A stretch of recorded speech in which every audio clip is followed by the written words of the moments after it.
आज हम सीआरई में पढ़ेंगे रेट कांस्टेंट क्या होता है। इससे पहले हमने पढ़ा था रेट ऑफ रिएक्शंस क्या होती है और उसके वेरिएबल्स क्या होते हैं। तो सीआरई में लेक्चर नंबर 3 है, इसमें हम पढ़ेंगे रेट कांस्टेंट। इसमें देखेंगे क्या होता है। किसी भी केमिकल रिएक्शन का रेट कांस्टेंट उस रिएक्शन के रेट को मेजर करता है, जबकि रिएक्शन में प्रेजेंट सभी रिएक्टेंट्स की कंसंट्रेशन यूनिटी हो। इस चीज़ को समझते हैं। इस डेफिनेशन कहनी क्या चाह रही है। माना कोई प्रोडक्ट है, ए से पी प्रोडक्ट बना, सही है। अब हमने पहले एक रेट ऑफ इक्वेशन में हमने एक इक्वेशन पढ़ी थी, माइनस आर ए बराबर के सी ए की पावर एन। तो इसमें हम क्या देख रहे हैं कि अगर किसी भी जो मतलब हमारा जो मिक्सचर है उसकी कंसंट्रेशन सी ए की पावर एन को अगर हम यूनिटी ले लें, सही है, इसकी पावर को अगर 1 ले लें, तो माइनस आर ए बराबर के कांस्टेंट। तो जी हमें क्या बता रहा है कि ये rate of reaction rate constant से मापी जाती है। जी के क्या है, रेट कांस्टेंट।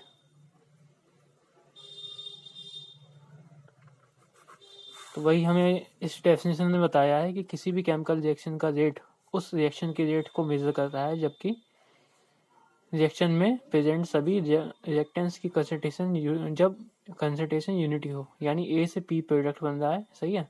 और ये हमारा फॉर्मूला रेट कांस्टेंट का रेट ऑफ इक्वेशन का फॉर्मूला है, सही। अगर सी ए की पावर इसमें एन ले लेते हैं तो माइनस आर ए बराबर के, रेट ऑफ रिएक्शन बराबर रेट कांस्टेंट, यानी रेट ऑफ रिएक्शन को हम रेट कांस्टेंट से माप सकते हैं। इससे यह पता चलता है कि rate constant rate of reaction को मेजर करती है। ये चीज़ इसको मेजर करती है। अगर रेट ऑफ इक्वेशन की वैल्यू बढ़ती है, रेट ऑफ इक्वेशन की वैल्यू बढ़ती है, रेट ऑफ रिएक्शन की वैल्यू अगर बढ़ती है तो रेट कांस्टेंट की वैल्यू अपने आप बढ़ेगी। अगर ये बढ़ेगा इस साइड वाला तो ये अपने आप बढ़ जाएगा। इसको अगर 3 करेंगे तो बराबर में 3 ये भी हो जाएगा। रेट कांस्टेंट टेम्परेचर पर डिपेंड करता है। टेम्परेचर बढ़ाने की से रेट कांस्टेंट की वैल्यू अधिक हो जाती है। अगर हम रेट कांस्टेंट में रेट ऑफ रिएक्शन में भी टेम्परेचर बढ़ाएंगे तो उसमें भी रेट कांस्टेंट भी बढ़ जाएगा। एक में बढ़ाएंगे तो दूसरे में बढ़ जाएगा, सही है। अब निकालेंगे यूनिट ऑफ रेट कांस्टेंट। तो हमने पता है जो फॉर्मूला होता है, सही है, माइनस आर ए बराबर के सी एन सी ए की पावर एन, सही है। अब रेट कांस्टेंट निकालेंगे हम, फॉर्मूला पहले निकालेंगे फिर उसके बाद यूनिट। तो के ऐसी रहेगा, सी इसके नीचे पहुंच जाएगा, तो जो हो जाएगा minus R A C A N बराबर के, सही है।